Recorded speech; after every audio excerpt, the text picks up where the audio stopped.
Яңа уку йылында Татарстанда креатив индустриялар мәктәбе ачыла. Аны Fashion исемендәге сәнгать училищесы базасында эшләтеп җибәрәләр. Әлеге мәктәп нәрсәсе белән үзенчәлекле, анда кемнәр шөгыльләнә ала? Бу хакта киләсе сюжетта. Хәзер сәнгать училищесында ремонт бара. Тарихи бинаның үзен, башлангыч архитектурасын саклап калырга тырышалар. Моңа кадәр бинаның көньяк өлешен төзекләндергәннәр. Ул авария хәлендә булган. Хәзер төзекләндерүнең төп этабына күчкәннәр. Это крыло было непригодно не то чтобы для занятий, это крыло было непригодно для того, чтобы здесь вообще... Бинаның бу ягында дәресләр уздыру түгел, анда басып тору да куркынычлы. Дивар 20 сантиметр чамасы читкә авышкан иде. 3нче кат нигездә металлы каркаслардан гына торды. Реконструкция буенча гая зур эшләр 2018 елда башланган. Хәзер ыстаханәләрдә, аудиторияләрдә уңайлы, ә иң мөһиме куркынычсыз. Ел сайын үткәрелә торган матбугат конференциясе училищеда узды.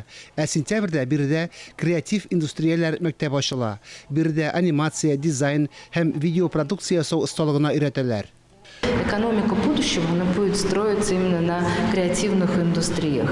Киләчәк икътисады креатив индустрияларга нигезләнгән һәм бу талантлы егет-кызларга үзләренә ошаган һөнәрләрне табарга мөмкинлек бирә. Дизайн ул инде акча эшләргә мөмкин булган индустрия.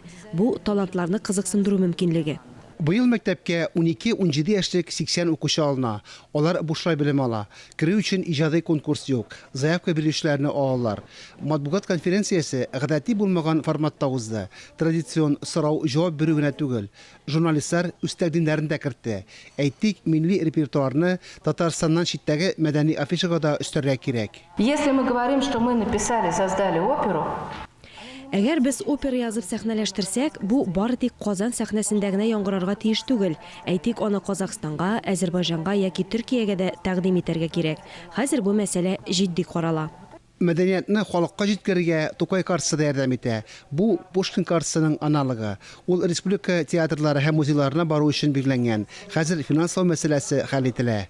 Фарис Мөхәммәтов, Фируза Насирова, Владимир Юрков, Татарстан яңалыклары.